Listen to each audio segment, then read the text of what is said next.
दोस्तों, क्या आप जानते हैं कि हमारे देश में एक ऐसी कंपनी भी लिस्टेड है जिसका नाम सुनने में किसी फाइनेंस या सिक्योरिटी फर्म जैसा लगता है, लेकिन असल में उसका पूरा बिजनेस खेती किसानी और एग्रीकल्चर प्रोडक्ट से जुड़ा हुआ है। जी हां, आज हम बात कर रहे हैं ब्रज सिक्योरिटी लिमिटेड कंपनी के बारे में। लगभग 9 रुपए के शेयर प्राइस और 35 करोड़ रुपए के मार्केट कैप वाली इस माइक्रो कैप कंपनी में पिछले कुछ समय में स्टॉक स्प्लिट और फंड रेजिंग जैसे कई बड़े बदलाव हुए हैं। तो चलिए बिल्कुल आसान भाषा में समझते हैं कि यह कंपनी आखिर क्या काम करती है और निवेशकों को इसमें पैसा लगाने से पहले किन बातों का ध्यान रखना चाहिए। साल 1994 में शुरू हुई ब्रज सिक्योरिटी लिमिटेड मुख्य रूप से एग्रीकल्चर एक्टिविटीज और प्रोडक्ट्स की ट्रेडिंग और कमीशन के बिजनेस में काम करती है। आसान शब्दों में कहें तो यह कंपनी बीज और कृषि उत्पादों जैसे चावल, प्याज, आलू, टमाटर, इसबगोल और दालों की ट्रेडिंग करती है। इनका बिजनेस मॉडल यह है कि यह सीधे मैन्युफैक्चरर और किसानों को एडवांस पेमेंट देकर प्रोडक्ट खरीदते हैं, फिर उस पर अपनी खुद की लेबलिंग यानी ब्रांडिंग करके अपने डिस्ट्रीब्यूटर्स के नेटवर्क के जरिए मार्केट में बेचते हैं। इसके अलावा कंपनी कॉन्ट्रैक्ट मैन्युफैक्चरिंग भी करती है, जिसके तहत यह खेती की ज़मीन को लीज यानी पट्टे पर लेती है और वहां खीरा, प्याज और अरंडी जैसी खेती खुद करवाती है।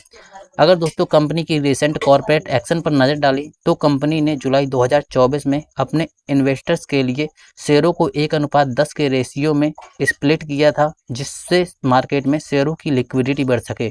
इसके बाद सितंबर 2024 में कंपनी के बिजनेस के विस्तार और फंड जुटाने के लिए करीब 2 करोड़ रुपए के 52.63 लाख कन्वर्टर वारंट को प्रेफरेंशियल बेसिस पर अलॉट करने की भी मंजूरी दी थी।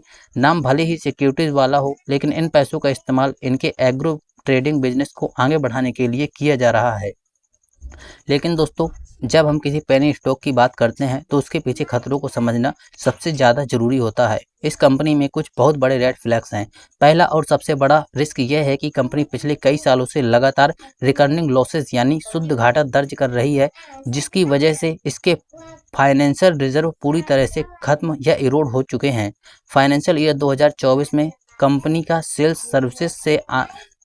सर्विसेज से आने वाला रेवेन्यू भी पिछले साल के मुकाबले करीब 17% घट गया। दूसरा बड़ा रेड फ्लैग इसके मैनेजमेंट में लगातार होने वाला बदलाव है। कंपनी के मैनेजिंग डायरेक्टर प्रगेश साय और चीफ फाइनेंशियल ऑफिसर राजन साय ने अपने पदों से इस्तीफा दिया और उसके बाद आए अधिकारियों ने भी कम समय में इस्तीफे दे दिए। मैनेजमेंट में इतनी तेजी से होने वाली उथल पुथल किसी भी कंपनी की स्थिरता के लिए अच्छा संकेत नहीं माना जाता। तो दोस्तों, फाइनली व्यू क्या है? ब्रज सिक्योरिटी लिमिटेड का कॉन्ट्रैक्ट फार्मिंग और खुद की लेबलिंग वाला एग्रो बिजनेस मॉडल सुनने में दिलचस्प लगता है, लेकिन लगातार हो रहा नुकसान, घटता रेवेन्यू और टॉप मैनेजमेंट में लगातार होते इस्तीफे इसे एक बेहद और कमजोर फंडामेंटल वाला स्टॉक और हाई रिस्क पेनी स्टॉक बनाते हैं। दोस्तों, किसी भी स्टॉक में निवेश करने से पहले खुद की रिसर्च जरूर करें, उसके बाद ही कोई डिसीजन लें।